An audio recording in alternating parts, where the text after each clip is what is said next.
Mi nombre es Amalia, tengo 60 años y siempre pensé que la familia era un refugio, un lazo que no se rompe ni con los años ni con la distancia.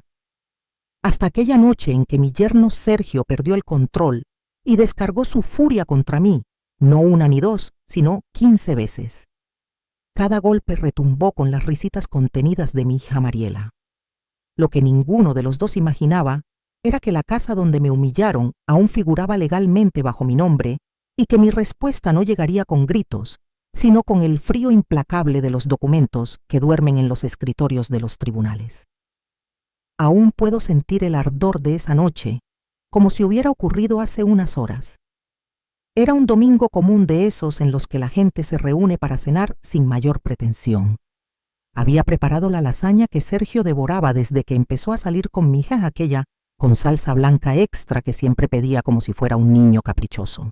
Aunque tenía 38 años, yo seguía viendo en él al joven amable que alguna vez aparentó ser. Mariela llegó primero envuelta en un perfume tan penetrante que me mareaba desde la puerta. Me dedicó una sonrisa de esas que se quedan cortas, que nunca alcanzan los ojos, y dejó en la mesa una botella de vino baratísimo. Para la suegra querida, dijo ella, aunque sabía perfectamente que yo no podía beber por mis medicamentos de presión. Igual agradecí como hacía siempre porque prefería evitar conflictos. Sergio llegó media hora después alterado. Lo noté en la manera en que lanzó las llaves sobre la mesa y en el saludo brusco que apenas articuló. Algo en el trabajo no debió salirle bien, pensé, y como tantas veces decidí no preguntar. Conocía sus arrebatos cuando algo no iba como él quería. Nos sentamos y serví la comida sin decir palabra. En un momento, comenté al pasar que el grifo de la cocina estaba goteando y necesitaba arreglo. «El grifo de mi casa querrás decir», respondió él remarcando la palabra, como si necesitara recordarme que vivía allí gracias a su generosidad. Pero la verdad era otra. La casa se había comprado con el dinero de la venta del apartamento donde viví 30 años después de que enviudé. En aquel entonces, Sergio dijo que sería mejor poner todo a su nombre para temas de impuestos. Le creí. Firmé el papel que él preparó, aunque conservé la escritura original conmigo. «Es solo un grifo, hijo», respondí en voz baja. En ese instante golpeó la mesa y los cubiertos saltaron. «Te crees muy lista, ¿no? ¿Crees que puedes decirme lo que tengo que hacer en mi propia casa?» Mariela sonrió tras la servilleta con esa expresión de morboso placer que siempre le surgía cuando su marido me menospreciaba. «Se te olvida que te acogimos cuando nadie más te quería», continuó él levantándose. «Se te olvida que podrías estar en un asilo». Permanecí en silencio con la mirada hundida en mi plato intacto. La lasaña que había preparado con tanto cariño ahora parecía una masa pesada, tan insípida como el ambiente enrarecido que nos rodeaba. «Mírame cuando te hablo», gritó, sujetándome la barbilla con fuerza y obligándome a levantar el rostro. Y entonces ocurrió. El primer golpe me dejó aturdida más por la sorpresa que por el dolor. Jamás en toda mi vida alguien de mi familia me había levantado la mano. Sentí el ardor expandirse por mi mejilla mientras las lágrimas se acumulaban. Mariela emitió un jadeo exagerado llevándose la mano a la boca, pero sus ojos brillantes la traicionaban. Disfrutaba cada segundo. «Sergio, por favor», susurré. El segundo golpe llegó más fuerte, y luego el tercero y el cuarto. Perdí la cuenta después del 10º. Mis oídos zumbaban, mi rostro ardía entero. No grité, no pedí clemencia. Me quedé rígida como una escultura rota, mientras aquel hombre que se hacía llamar mi yerno descargaba su rabia contra mí. Cuando finalmente se detuvo, respiraba entrecortado. Lo miré sin reconocerlo.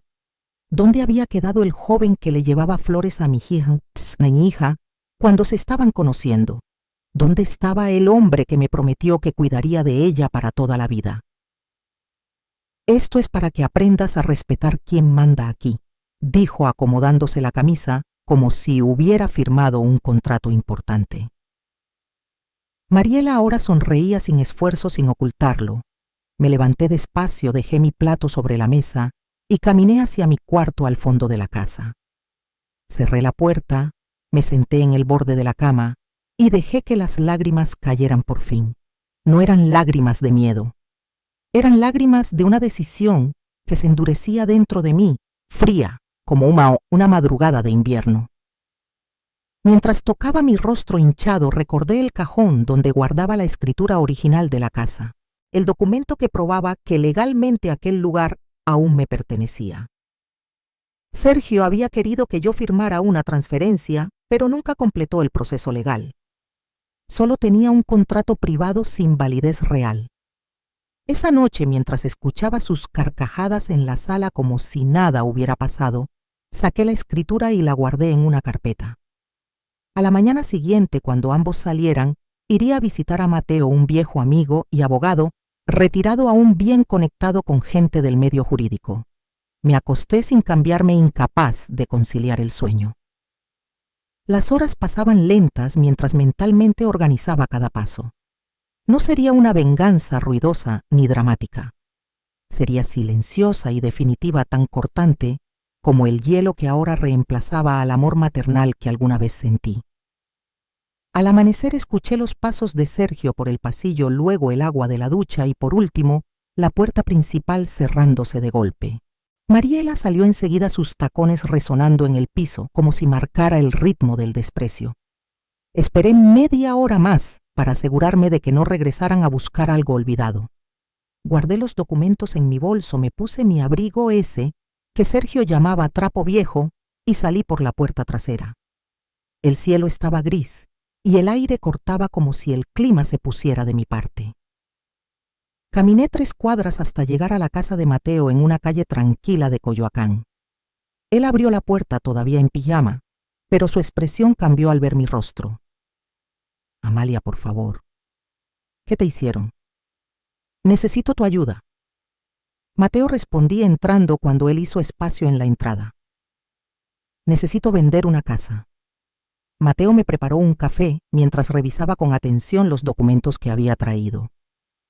Sus ojos iban del documento a mi rostro marcado, enlazando todo sin que yo tuviera que explicarle lo sucedido paso por paso. Mateo era un hombre perspicaz y había conocido bien a mi difunto esposo. La escritura está a tu nombre, confirmó mientras se ajustaba las gafas con un gesto lento. Sergio jamás llevó esa supuesta transferencia ante un notario. En términos legales, la casa continúa siendo tuya, Amalia. Una sensación gélida pero reconfortante recorrió mi espalda. Entonces, ¿puedo venderla? Sí puedes, respondió Mateo dejando su taza sobre la mesa con suavidad. Pero dime, ¿estás completamente segura de hacerlo? Al fin y al cabo, es tu yerno y marido de tu hija. Toqué con cuidado mi mejilla aún inflamada. Un yerno que se atrevió a levantarme la mano en mi propia casa frente a mi hija, que solo se rió. Estoy segura, Mateo. Él inclinó la cabeza con gravedad. Conozco a una pareja que busca una vivienda por esa zona de Lomas de Chapultepec, dijo. Tienen el dinero listo y pueden cerrar hoy mismo si eso quieres. Es justo lo que quiero, respondí sin dudar. Quiero que todo se resuelva mientras ellos estén trabajando.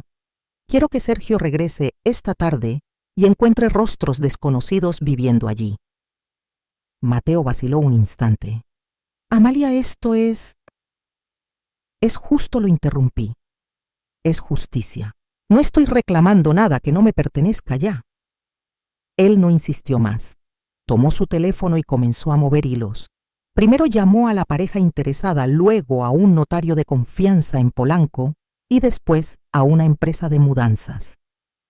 Mientras lo miraba coordinar cada detalle, me descubrí respirando con una ligereza que no sentía desde hacía años. Antes del mediodía, ya estaba estampando mi firma en la notaría del centro de Ciudad de México. Los compradores, la familia Saldívar, eran amables y parecían encantados con la oportunidad inesperada. No se detuvieron a preguntar por las circunstancias, quizá porque el precio reducido explicaba todos los silencios incómodos. ¿Pueden mudarse hoy mismo?, les pregunté mientras entregaba las llaves. La casa está amueblada. Pueden quedarse con lo que gusten. No deseo conservar nada de ese lugar. La señora Saldívar tomó mis manos entre las suyas. Gracias por permitirnos comprarla. Siempre soñamos con vivir ahí. No tuve el valor de decirle que para mí ese sitio había dejado de ser un hogar hacía mucho tiempo. Solo le devolví una sonrisa educada y les deseé buena fortuna. Mateo me acompañó luego al banco para depositar el monto de la venta. ¿Y qué vas a hacer ahora, Amalia? ¿Dónde piensas alojarte?, preguntó con auténtica preocupación. Tengo una amiga en San Miguel de Allende que siempre me ofreció un cuarto. Me quedaré con ella hasta decidir qué hacer con el dinero. Tal vez compre un departamento pequeño para mí. En realidad ya tenía el plan claro. Una parte sería destinada a un refugio que ayuda a mujeres víctimas de violencia. El resto me permitiría adquirir un terrenito cerca de Querétaro, un espacio tranquilo donde por fin pudiera respirar sin miedo. Íbamos caminando cuando Mateo frenó de pronto. Amalia, ¿no vas a llevarte tus cosas personales? Ropa, documentos, fotografías. Negué suavemente. Lo esencial lo recogí anoche. Lo demás son solo objetos. Puedo reemplazarlos. La verdad es que no deseaba conservar nada que me atara a esa vida, ni siquiera las fotos de Sergio sonriendo en tiempos mejores. Ese hombre de las imágenes había desaparecido hace mucho, sustituido por el monstruo que me golpeó sin remordimientos. A mediodía los camiones de mudanza ya estaban ocupando la calle frente a la casa, trasladando los muebles de los Saldívar. Mateo les explicó la situación y pidió discreción. Acordaron terminar todo antes de las 6 de la tarde, la hora en que Sergio solía regresar del trabajo. Yo no volví allí. No quería mirar atrás. Tomé un taxi hacia la terminal de Taxqueña y compré un boleto rumbo a San Miguel de Allende. Mientras esperaba, escribí a mi amiga Elena para avisarle que iba en camino. ¿Pasó algo? Amalia respondió casi al instante. Te lo contaré cuando llegue, tecleé. Y sí, habían pasado demasiadas cosas. Sentada en la banca de espera, imaginé a Sergio regresando a su casa intentando abrir la puerta con su llave, solo para descubrir que ya no encajaba. Visualicé su expresión al ver desconocidos en la sala, la confusión transformándose en rabia al enterarse de que ya no tenía dónde mandar. Debía sentir culpa, quizá. Pero cada vez que el remordimiento asomaba, llevaba mi mano a mi rostro adolorido y recordaba la risa helada de Mariela. No había lugar para la culpa, solo para la justicia fría que yo misma había ejecutado.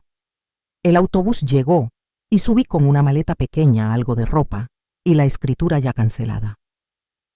Cuando el motor arrancó y dejamos atrás la ciudad, sentí como si una losa se desprendiera de mis hombros. 2 horas después, mi teléfono empezó a vibrar sin descanso. Sergio, luego Mariela, luego Sergio, otra vez. Podía imaginar el caos. Apagué el teléfono y observé cómo el paisaje urbano se convertía en campos abiertos. Elena me esperaba en la terminal con un abrazo que casi me quiebra.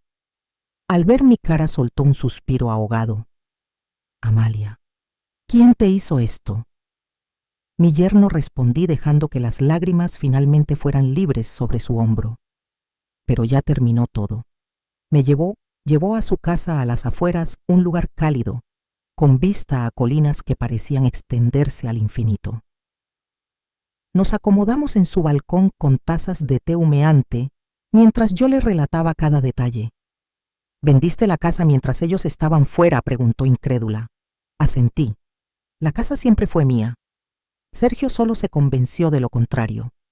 Elena negó sorprendida. ¿Y ahora qué viene para ti? Miré el horizonte sintiendo por fin calma. Voy a empezar de nuevo, Elena. A mis 60 años voy a empezar de nuevo. Esa noche encendí mi teléfono un momento para mirar la hora y vi decenas de llamadas perdidas y mensajes. La mayoría eran de Sergio, alternando entre ruegos ridículos y amenazas furibundas. Otros eran de Mariela, acusándome de haber destruido su vida. También había mensajes provenientes de números que no reconocía, seguramente abogados contratados con urgencia. Uno en particular captó mi atención. Era de Mateo. Está hecho, Amalia. Los Saldívar ya se instalaron y cambiaron todas las cerraduras. Sergio llegó gritando como loco, pero llamaron a la policía. Todo está blindado legalmente. Descansa en paz. No era un descansa en paz de muerte, sino de vida. Una vida nueva, que levantaría desde las ruinas de la anterior. Apagué el teléfono otra vez y levanté la vista hacia las estrellas que cubrían el cielo de San Miguel de Allende. Por primera vez en mucho tiempo, sentí que podía llenar los pulmones por completo. El aire frío de la montaña era una especie de promesa silenciosa. Los primeros días en casa de Elena fueron extraños, casi irreales. Me despertaba de golpe en mitad de la madrugada desorientada tratando de recordar dónde estaba. El corazón se me aceleraba cuando los recuerdos volvían. A veces llevaba la mano al rostro sin pensarlo, como si todavía sintiera los golpes de Sergio recorriendo mi piel. La hinchazón ya había bajado, pero el recuerdo seguía fresco, latiendo como una cicatriz emocional. Elena se dio cuenta de mi inquietud. Una mañana mientras compartíamos café en el balcón me sujetó la mano. «Hiciste lo que tenías que hacer, Amalia. No cargues culpa por eso». «No es culpa», respondí observando un colibrí que picoteaba las flores del jardín. «Es extrañeza. Durante 38 años fui la madre de Mariela». «Y ahora solo eres Amalia», completó Elena con una sonrisa. «Amalia que puede hacer lo que quiera sin rendir cuentas a nadie». Había una libertad casi intimidante en esas palabras. ¿Quién era yo sin el papel de madre sacrificada? ¿Quién era la mujer detrás de tantos años de silencios impuestos? En la segunda semana encendí el teléfono para revisar mi cuenta bancaria. El dinero de la venta ya estaba ahí suficiente para darme estabilidad por años. Había más mensajes de Sergio, pero el tono había cambiado totalmente. Ahora rogaba. Decía que había sido un error, que estaba arrepentido que Mariela lo había abandonado. Los últimos mensajes eran casi delirantes, mezclando furia y súplica. Uno me detuvo en seco. «Estoy durmiendo en el coche, Amalia. No tengo a dónde ir. Por favor, perdóname». Sentí un tirón en el pecho, ese instinto maternal que nunca desaparece del todo. Por un instante mis dedos se quedaron sobre el teclado al borde de responder. Pero entonces recordé la risa de Mariela, el ardor de los golpes, la humillación compartida como si fuera un chiste privado. Apagué el dispositivo. Al día siguiente fuimos a una inmobiliaria del centro. Había un rancho pequeño en venta en las afueras. Nada pretencioso, medio hectárea, una casita sencilla, algunos frutales y un arroyo en la parte baja del terreno. Era perfecto. «¿Estás segura?», preguntó Elena cuando dije que lo quería. «Llevo años pensándolo sin darme cuenta», respondí con una certeza inesperada. Siempre soñé con un lugar así solo mío donde sembrar lo que me apetezca y despertar con los pájaros. Hicimos la oferta ese mismo día. El propietario, un anciano que se mudaba con su hija a la capital, aceptó sin vacilar. En una semana sería dueña de mi propio pedazo de tierra cerca de Querétaro. Mientras esperábamos que terminara el trámite, comencé a comprar lo básico para mi nueva etapa: ropa cómoda, utensilios de cocina, semillas, herramientas. Elena me acompañaba con entusiasmo. «Estás diferente», comentó mientras yo elegía una pala y un rastrillo. Más viva. Tenía razón. La mujer doblada y callada que habitó la casa de Sergio, siempre intentando no molestar, estaba desapareciendo. En su lugar emergía alguien que había permanecido dormida por décadas. La Amalia que decidía por sí misma. 2 días antes de mudarme al rancho, un coche desconocido se detuvo frente a la casa de Elena. Mi corazón se paralizó al ver a Sergio bajarse del vehículo. Desgreñado, ojeroso, con la barba crecida, parecía haber envejecido de golpe. «¿Cómo nos encontró?», murmuré. «Debió llamar a todas tus amigas hasta que dio conmigo», respondió Elena apretando mi brazo. «¿Quieres que lo eche?». Respiré hondo. El miedo se disipó dejando una calma helada. «No voy a ir a hablar con él». Elena abrió mucho los ojos. «Segura, precisamente por lo que hizo», dije. «Tengo que cerrar esto para siempre». Salí al balcón mientras Sergio avanzaba lento como un animal malherido. Al verme se detuvo torpemente. Sus ojos recorrieron mi rostro, donde aún quedaban restos amarillentos de los moretones. Amalia comenzó con la voz quebrada. Levanté la mano para detenerlo. No me llames así. Perdiste ese derecho aquella noche. Él tragó saliva, las lágrimas acumulándose. Por favor, déjame explicarte. Estaba borracho. Tenía problemas en el trabajo. Mariela me estaba presionando. 15 veces dije simplemente. Me golpeaste 15 veces mientras tu esposa se reía. No hay explicación posible para eso, Sergio. Cayó de rodillas sobre el camino empedrado sollozando. Ahora lo perdí todo, balbuceó. Mariela se fue. Duermo en el coche. Mis amigos me dieron la espalda. Nadie quiere ayudarme. Lo observé derrumbarse. El hombre para quien alguna vez cosí botones sueltos, a quien había invitado a mi mesa tantas veces, el que juró cuidar a mi hija, ahora estaba ahí, hecho pedazos, no por remordimiento, sino por conveniencia. ¿Qué quieres?, Sergio, pregunté. Mi voz tranquila, firme. Quiero volver, imploró. Quiero mi vida de vuelta. Por favor, dile a los nuevos dueños que fue un error que no podías vender la casa. Y ahí estaba la verdad. No buscaba perdón. Solo buscaba recuperar la comodidad perdida. Ni una palabra sobre mi dolor. Ni una palabra sobre lo que me hizo. Solo lo que él había perdido. No puedo hacer eso, respondí con absoluta serenidad. Y aunque pudiera, no lo haría. Esa casa ya no existe para ti, Sergio. Tu vida anterior también se fue. Él levantó la cara empapada en lágrimas. ¿Qué voy a hacer? ¿Dónde voy a vivir? Tienes 38 años, salud y un empleo. Harás lo que hace cualquiera en tu situación. Empezar de cero, alquilar algo pequeño, ahorrar, reconstruirte. Solo preguntó con un timbre casi infantil. Sí, solo. Igual que estoy yo a los 60. Sergio se incorporó despacio, limpiándose el rostro con la manga. Algo cambió en sus facciones, la súplica se derritió y dio paso a una furia contenida. No tienes corazón. Una madre de verdad nunca haría esto. Aquellos semanas atrás me habría desgarrado. Hoy solo confirmaba la certeza de mis decisiones. Un verdadero hijo jamás habría hecho lo que tú hiciste.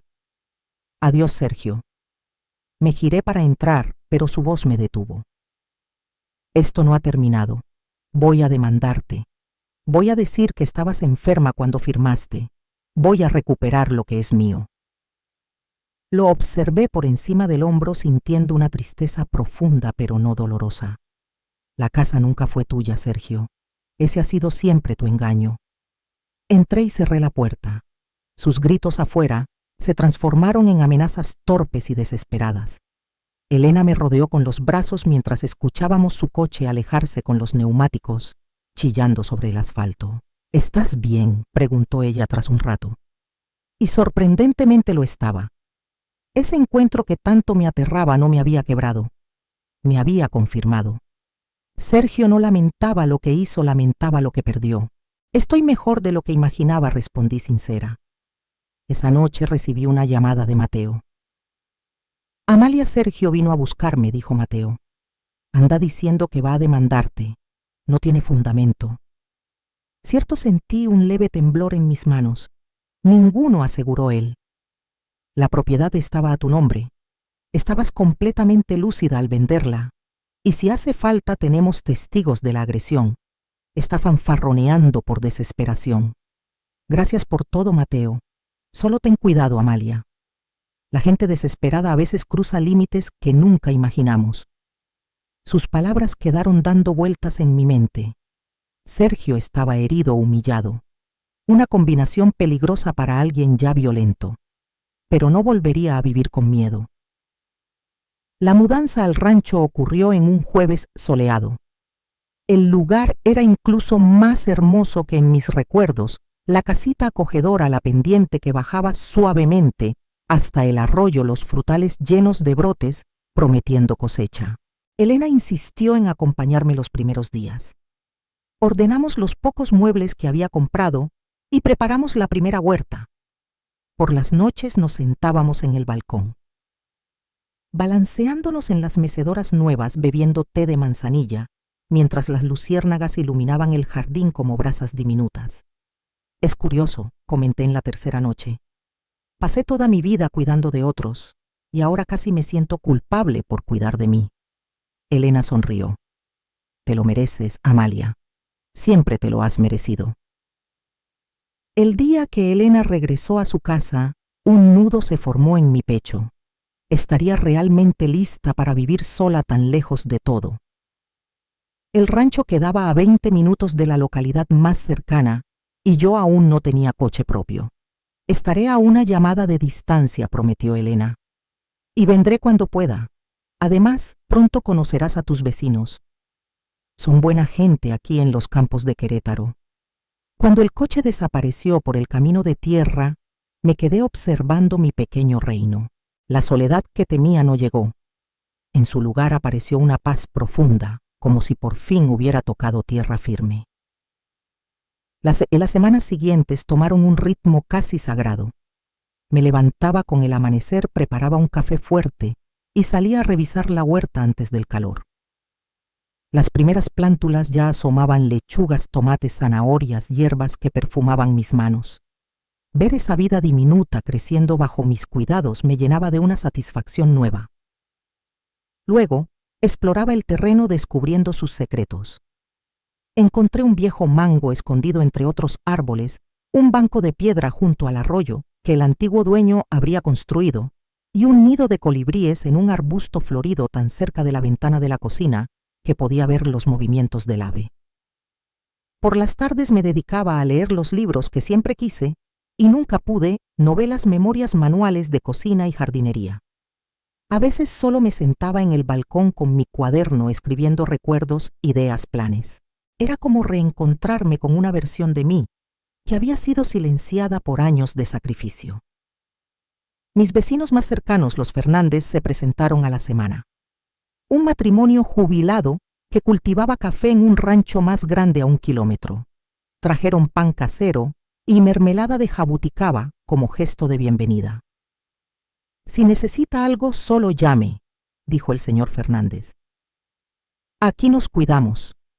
Su esposa me invitó a un almuerzo dominical donde conocí a otros habitantes de la zona, gente sencilla, auténtica, que me acogió sin hacer preguntas. Era un alivio ser simplemente Amalia del Rancho Nuevo y no la madre de Mariela o la mujer maltratada por su yerno. Una tarde recogiendo hierbas para la cena escuché un coche acercarse. El corazón me golpeó con fuerza. Sergio habría encontrado mi dirección. La canasta cayó de mis manos. Corrí hacia adentro y miré por la ventana con el pulso acelerado. Solo era el cartero dejando un paquete enviado por Elena, semillas de flores que no se conseguían en la región. Respiré con alivio, aunque supe de inmediato que aquel temor aún vivía en mí, escondido en rincones que mi nueva vida no había logrado iluminar del todo. Por las noches, sentada en el balcón con una taza de té caliente, me sorprendía pensando en ello. Había reconstruido mi mundo, hallado sosiego y una comunidad que me acogía sin preguntas, y aún así un motor desconocido en la distancia podía helarme la sangre. Sergio seguía teniendo ese poder invisible sobre mí, y decidí que no se lo permitiría más. A la mañana siguiente llamé a Mateo. Quiero saber en qué situación está, dije sin rodeos. No por compasión, sino para recuperar mi calma. Hubo un silencio breve al otro lado de la línea. Él renunció a cualquier intento de demanda, respondió finalmente. Consultó abogados y todos coincidieron, no tenía forma de ganar. Por lo que sé, alquiló un departamento humilde en un suburbio de Monterrey e intenta recomponer su vida. Y Mariela regresó con sus padres en Guadalajara. Me comentaron que el matrimonio ya venía fracturado desde antes. Lo de la casa solo terminó de romperlo. Recibí esa información en silencio. Sergio estaba siguiendo adelante, justo como yo le había dicho que haría. Y por extraño que parezca, aquello me dio cierto alivio. Significaba que había menos motivos para que intentara buscarme. Gracias, Mateo. Era lo único que necesitaba. Amalia, dijo él antes de que colgara, ¿eres feliz allá? La pregunta me descolocó. Feliz. Era una palabra que casi había desaparecido de mi vocabulario. Estoy en paz, respondí despacio. y creo que para mí eso es felicidad. Con el paso de los meses mi pequeño rancho comenzó a florecer. La huerta producía suficiente para mí y para intercambiar con los vecinos huevos frescos, pan recién hecho, leche tibia de la mañana. Los frutales regalaban sus primeros frutos y aprendí a preparar mermeladas con la señora Fernández, que tenía manos sabias. Compré unas gallinas y adopté a un perro mestizo color caramelo que apareció un día en el camino. Se quedó como si siempre hubiera vivido allí. Lo llamé Palomitas porque saltaba de emoción cada vez que me veía con su comida. Una mañana recibí una visita inesperada. Era Elena acompañada de una mujer mayor a la que no identifiqué enseguida. «Amalia, te presento a Matilde», dijo Elena. «Dirige el refugio de mujeres en Querétaro». Entonces lo recordé. Había donado gran parte del dinero de la casa a ese lugar de forma anónima. Matilde tomó mis manos con calidez. Vine a agradecerle personalmente. Su aportación nos permitió reparar el techo y comprar camas nuevas para las niñas y los niños. Un nudo me cerró la garganta. No tiene que agradecer. Solo deseo que otras mujeres encuentren la fuerza que yo tardé tanto en reunir. «Usted es un ejemplo», respondió ella con los ojos brillando. Elena me contó su historia. Lo que hizo requiere un valor inmenso. Yo no me veía valiente. Me había limitado a sobrevivir. Pero al ver la gratitud en sus ojos entendí que mi dolor podría servir a alguien más. Ese mismo día, cuando ambas se marcharon, me senté en la cocina y comencé a escribir. No era un diario esta vez, sino el inicio de un libro. Mi historia contada sin odio, sin rencor, como testimonio de que nunca es tarde para levantarse, exigir respeto y encontrar calma. Escribí cada noche durante semanas. Las palabras corrían como el arroyo que atravesaba mi terreno, a veces suaves, a veces turbulentas, pero siempre avanzando.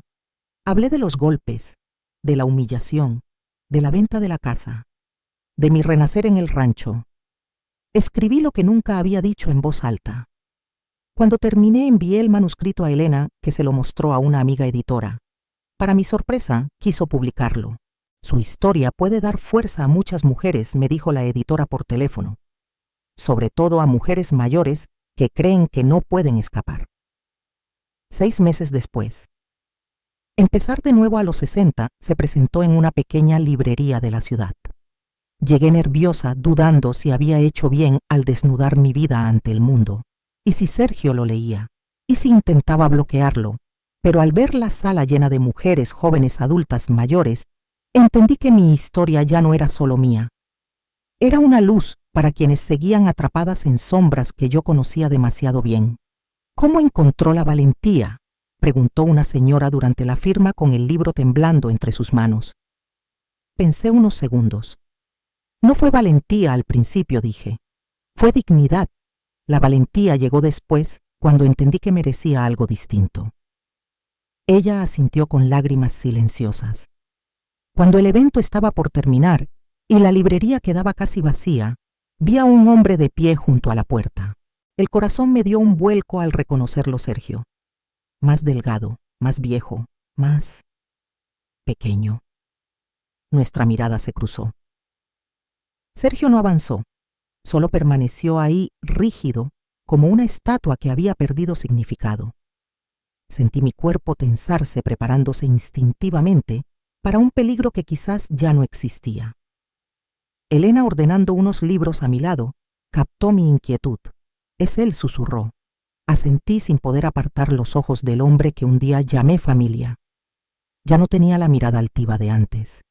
Era como si se hubiera desmoronado hacia adentro.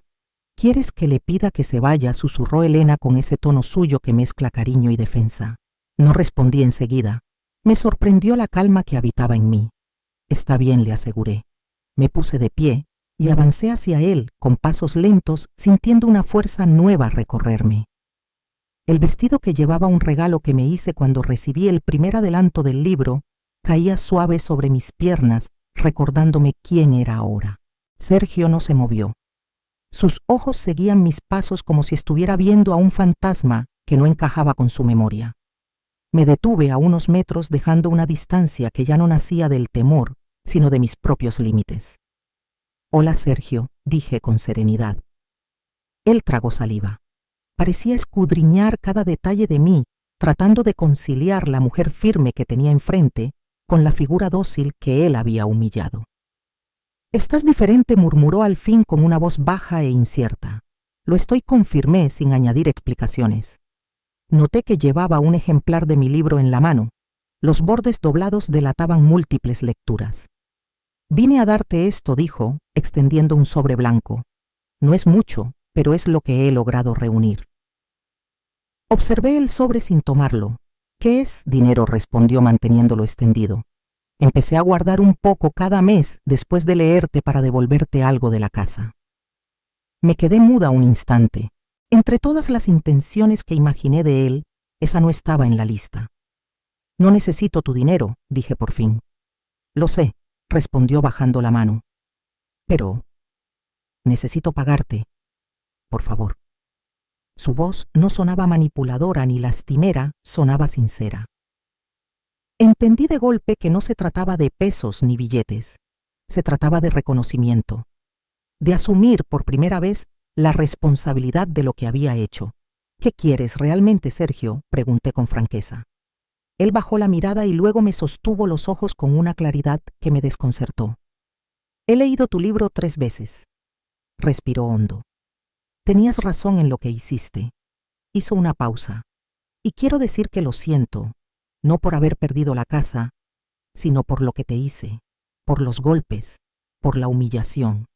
No estaba preparada para eso. Siempre imaginé a Sergio furioso, vengativo, exigiendo algo, o rogando dinero, pero no esto.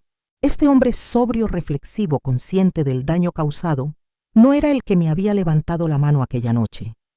«¿Dónde vives ahora?», pregunté, mientras intentaba ordenar mis pensamientos. «Alquilé un departamento sencillo cerca del trabajo», contestó. «Nada especial, pero puedo pagarlo aquí en Monterrey». «¿Y Mariela?». Una sonrisa triste cruzó su rostro. Se fue en cuanto entendió que ya no había casa grande ni cuentas abultadas. Al final fue lo mejor. Guardamos silencio. Elena desde lejos seguía vigilante por si necesitaba intervenir. «Tu libro», continuó Sergio levantando ligeramente el ejemplar. «Es fuerte. Me dolió leerlo. Me dolió mucho. Pero lo necesitaba. Jamás había visto las cosas desde tu lado. La mayoría de los agresores no lo ven», respondí con una frialdad objetiva que me sorprendió. «Es una realidad. Sé que no merezco nada de ti», dijo con la voz quebrándose. «Solo quiero que sepas que estoy intentando cambiar. Voy a un grupo para hombres con historial de violencia. Estoy aprendiendo». Lo miré. Realmente, lo miré. Más allá del yerno, más allá de lo que había sido o del daño que causó. Vi a un hombre de mediana edad luchando por reconstruirse desde sus propios restos, no tan distinto a lo que yo misma había hecho. «Me alegra que busques ayuda», dije con honestidad.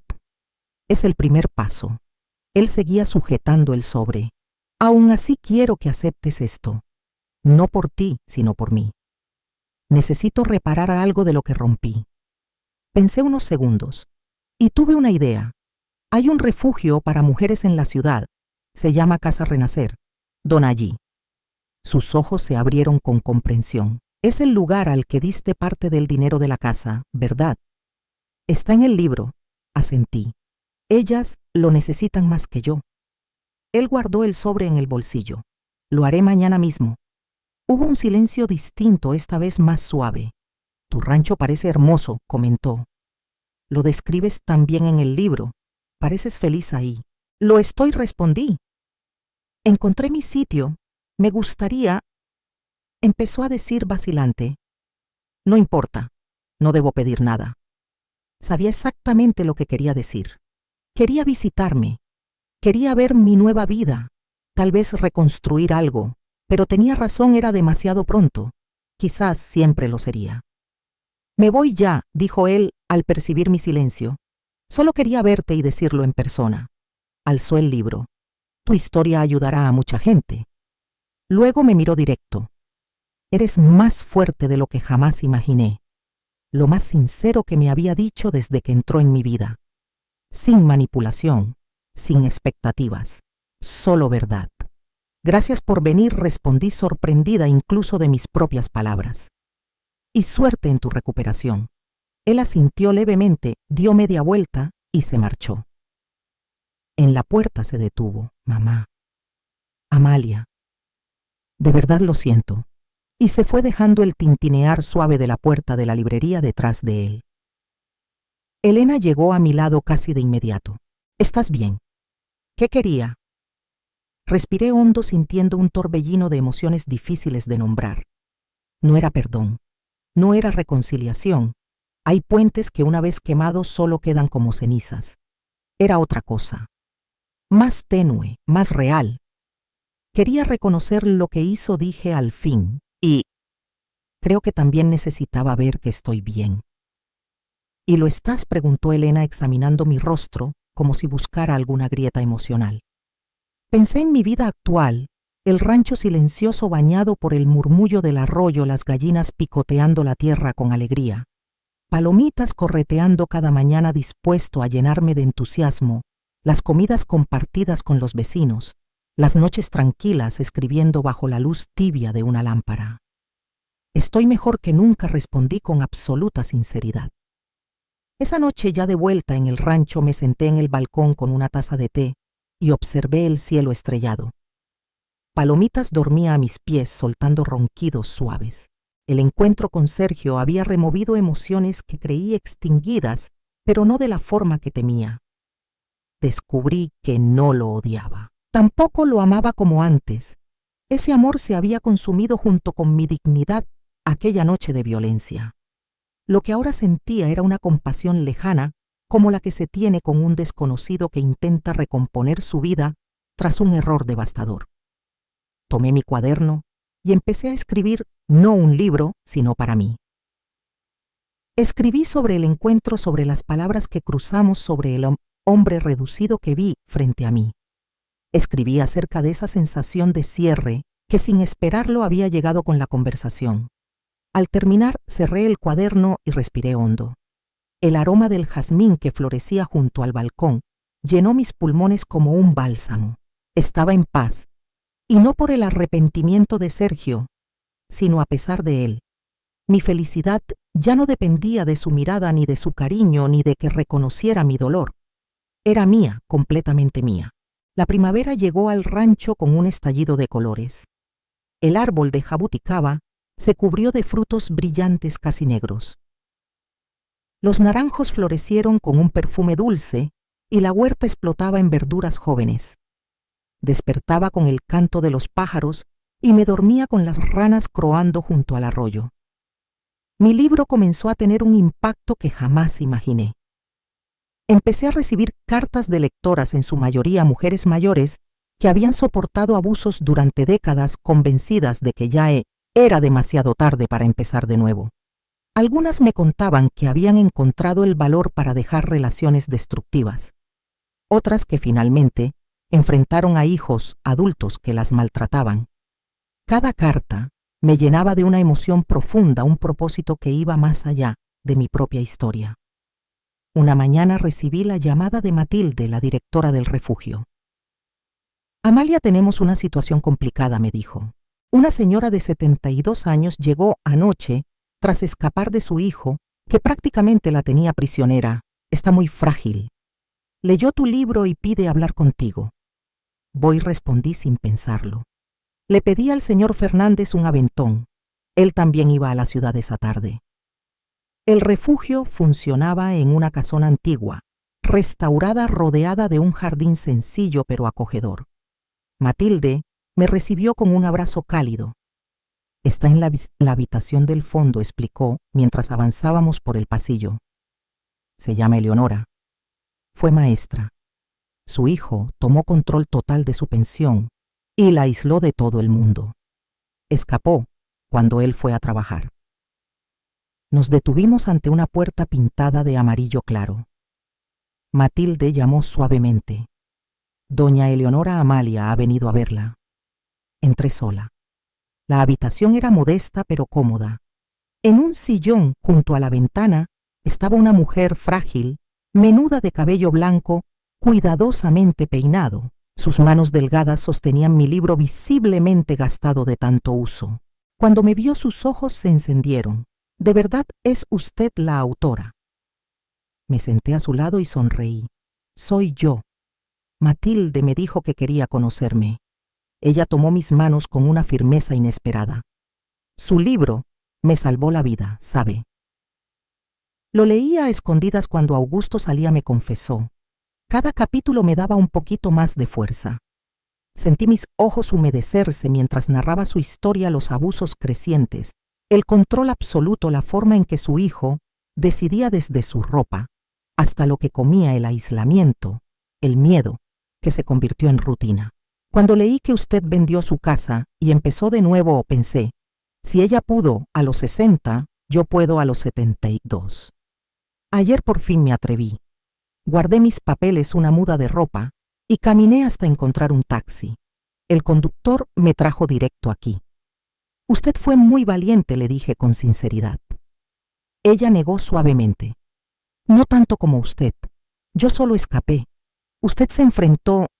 Usted le hizo pagar. Cada una encuentra su propio camino hacia la libertad, respondí. Lo importante es dar el primer paso. Pasamos la tarde conversando. Eleonora había dedicado 40 años a enseñar literatura antes de que Augusto la convenciera de venderlo todo tras la muerte de su marido.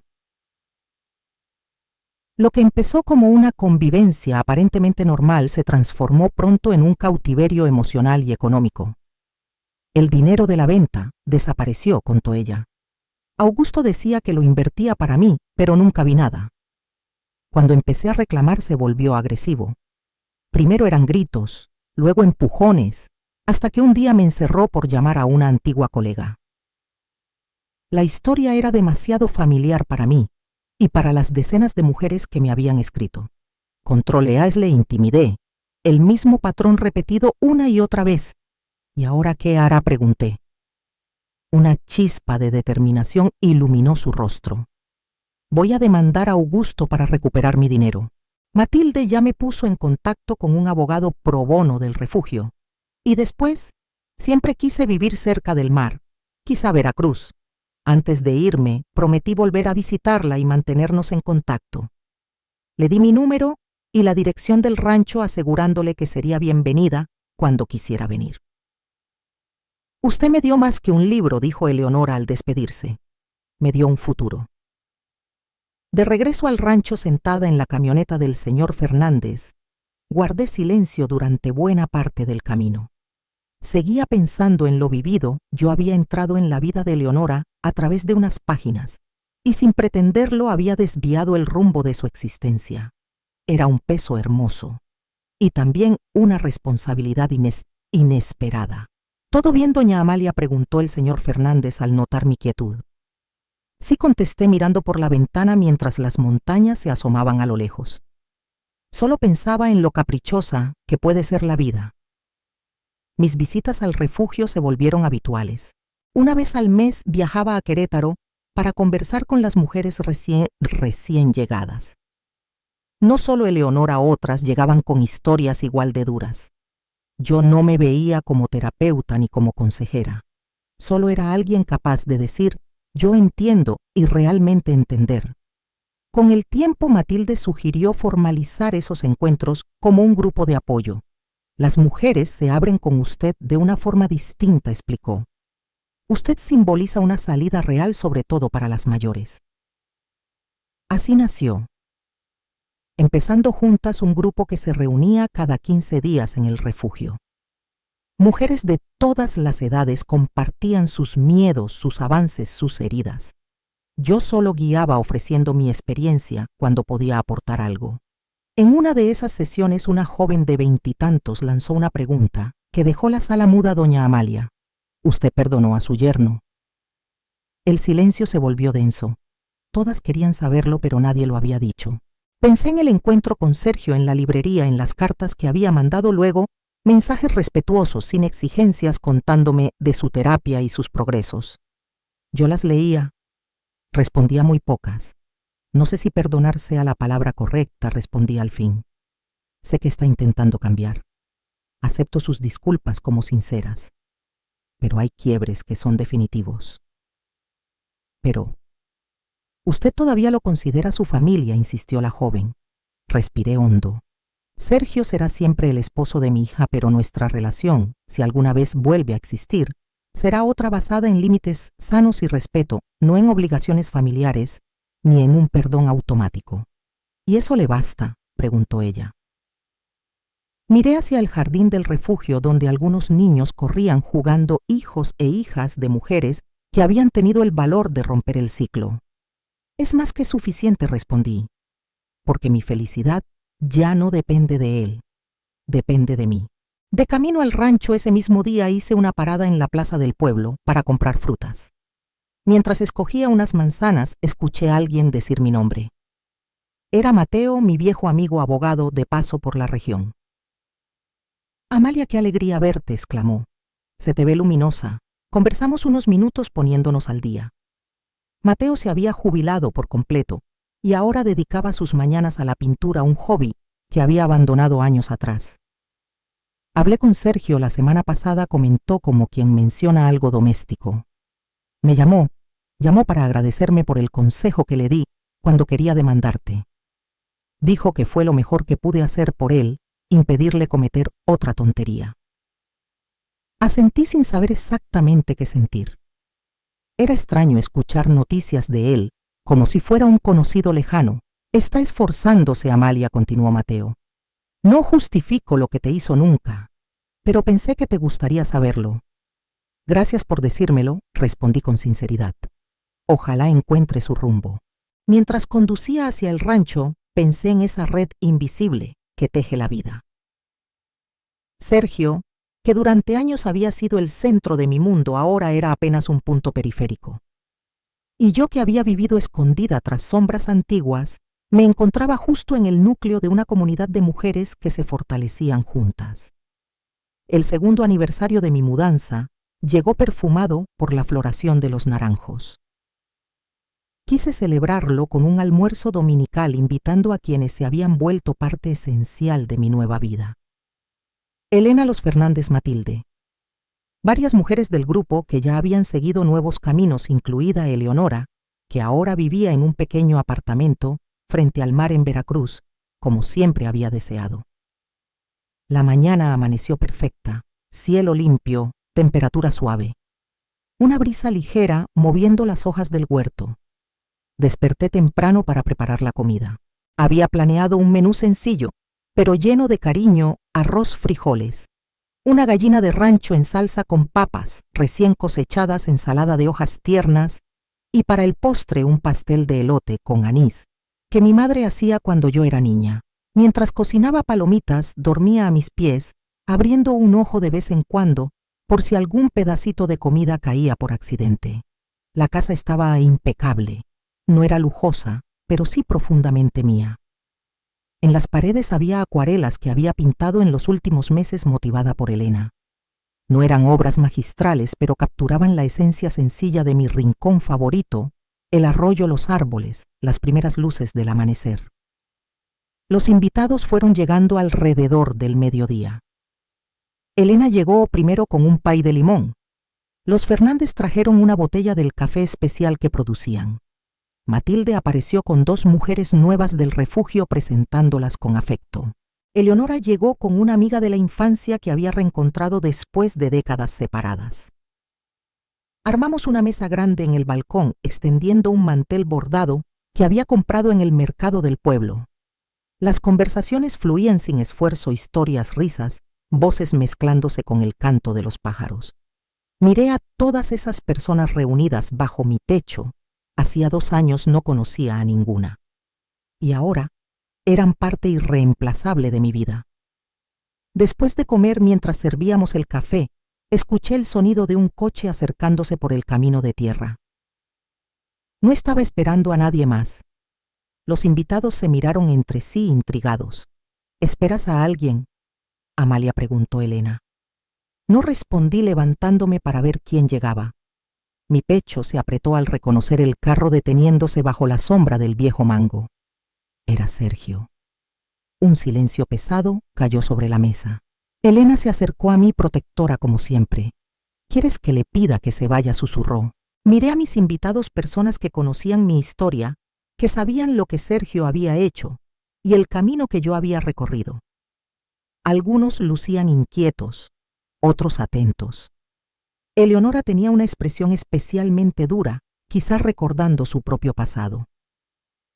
No respondí por fin. Voy a hablar con él. Caminé hacia el coche con pasos firmes. Sergio bajó lentamente, vestido con ropa sencilla, sosteniendo un pequeño paquete entre las manos. Perdona llegar sin avisar, dijo cuando estuve cerca. Llamé varias veces, pero nadie contestó. Estamos almorzando, expliqué, señalando el balcón. Hoy se cumplen 2 años desde que me mudé aquí. Él miró hacia la mesa donde todos trataban sin éxito de disimular su atención. No sabía que tenías visitas. ¿Puedo volver otro día?, dudé. Una parte de mí quería decir que sí, otra que no regresara nunca. Pero algo más profundo, algo que ni yo esperaba, quería cerrar este capítulo de una vez. ¿Qué quieres?, Sergio?, pregunté de frente. Él extendió el pequeño envoltorio. Te traje esto. Cumples 62 la próxima semana. No quería dejarlo pasar. Me sorprendió que recordara la fecha. Durante los últimos años viviendo en su casa, mi cumpleaños nunca había recibido más que un feliz cumpleaños seco y apresurado. ¿Puedo?, preguntó, ofreciéndome el paquete. Asentí y lo tomé con cuidado. Era liviano, envuelto en papel sencillo y una cinta discreta. Gracias, murmuré. Una incomodidad palpable se instaló entre nosotros. Sergio no sabía dónde posar la mirada: el suelo, la casa, los árboles. Cualquier sitio menos mis ojos. Tu rancho es muy bonito, comentó al fin. Igualito a como lo describiste en tu libro. Es mi hogar ahora, respondí. Él asintió. Se te ve bien. Feliz. Lo estoy, dije sin dudar. Un nuevo silencio. Sentía detrás de mí la presencia atenta de mis invitados. Tengo compañía. Sergio, le dije con gentileza pero con firmeza. Dime qué te trajo hasta aquí. Respiró hondo y finalmente me miró. Me voy al sur. A Tuxtla Gutiérrez. Conseguí trabajo. Me voy la próxima semana. La noticia me sorprendió. Es bueno para ti. Creo que sí, respondió él. Es un comienzo lejos de los recuerdos de la gente que conoció a la peor versión de mí. Hizo una pausa. Necesitaba verte antes de irme. Decirte que sigo arrepentido, que tu libro me cambió la vida, que ahora comprendo lo que hice, aunque haya tardado demasiado. Y era verdad, lo sentí. No había manipulación en su voz ni pena exagerada, solo verdad cruda. Espero que encuentres lo que buscas, allá dije con sinceridad. Sergio miró hacia el balcón donde mis amigos fingían conversar para no parecer invasivos. Has construido algo hermoso aquí, dijo. Gente nueva, un propósito nuevo. Esbozó una sonrisa triste. Me alegro por ti, de verdad. En ese instante algo cambió dentro de mí. No era perdón. Algunas heridas no cierran completamente. Era más bien una liberación, dejar caer un peso que no sabía que seguía cargando. Sergio ya no tenía ningún poder sobre mi paz. Era simplemente una figura de mi pasado que ahora seguía su propio rumbo. Gracias por venir a despedirte, dije. Y buena suerte en Tuxtla.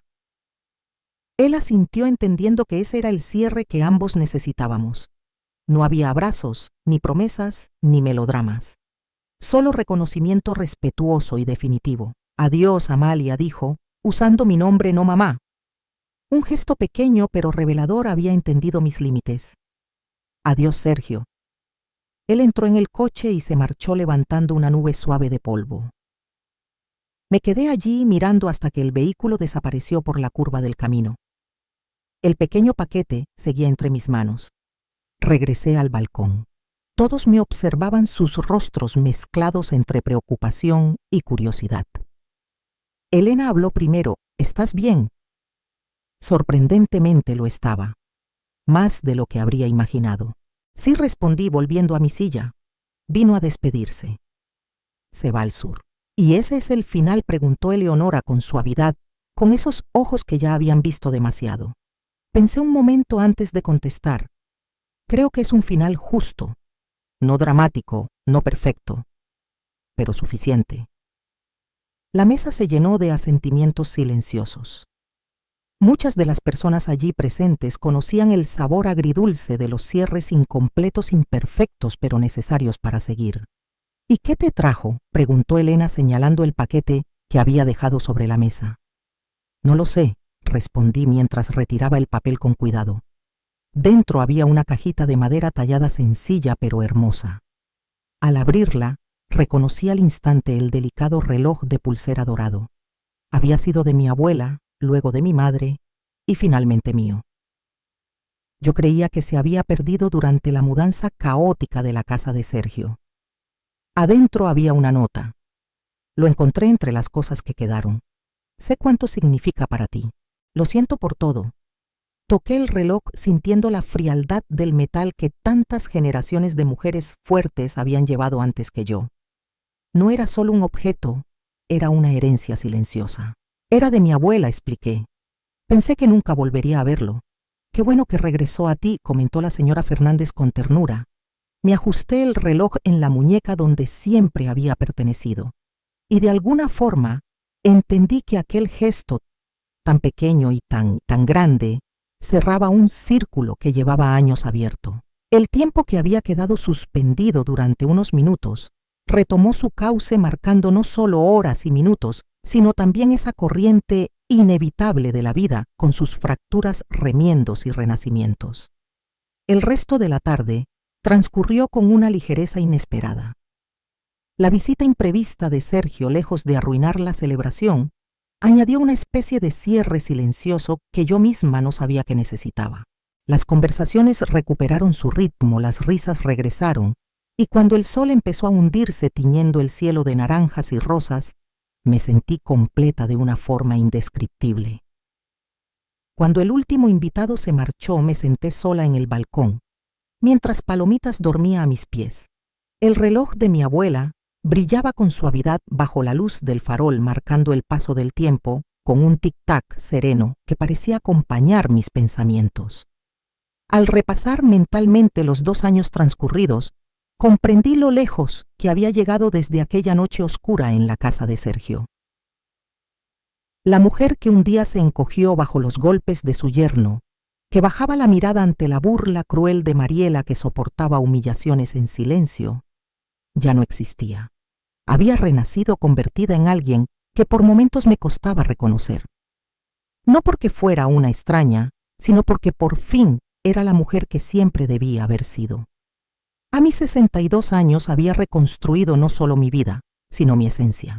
Una identidad construida no sobre sacrificios forzados ni obligaciones familiares, sino sobre decisiones conscientes y límites firmes. Aprendí que nunca es tarde para decir no al desprecio, no a la violencia, no a lo que destruye.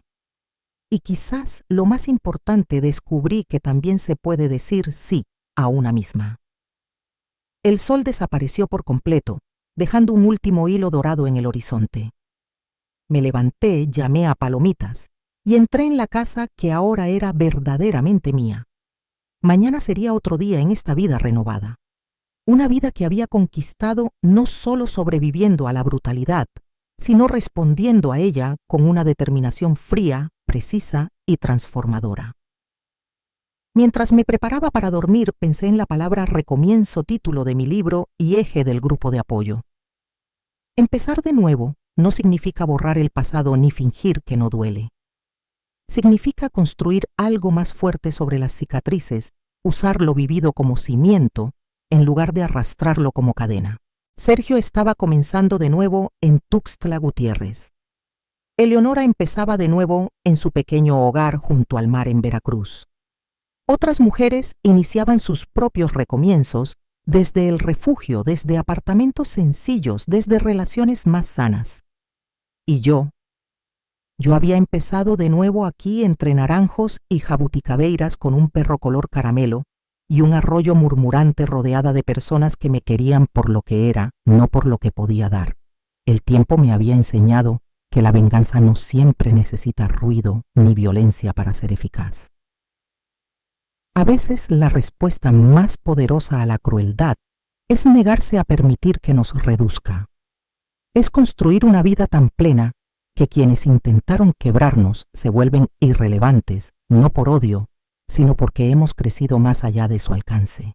Esa era mi verdad a los 62 años, que la vida puede florecer con más belleza después de una tormenta devastadora, que las raíces más fuertes nacen en tierra removida desde cero, y que nunca jamás es demasiado tarde para decir, esta vida es mía.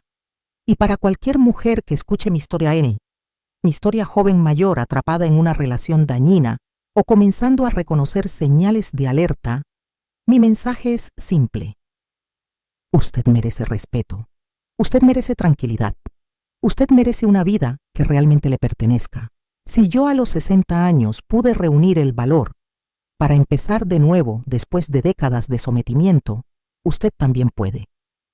No importa la edad, los temores o la situación económica. El primer paso es el más difícil, pero los siguientes se vuelven un poco más ligeros, hasta que un día se descubre caminando, no bailando, hacia una libertad que no sabía que existía. Y así terminé mi jornada abrazada por el silencio amable de la noche, sin llamados a nada, sin buscar aprobación. Solo yo, mi historia, y la certeza de que al fin había vuelto a casa dentro de mí misma.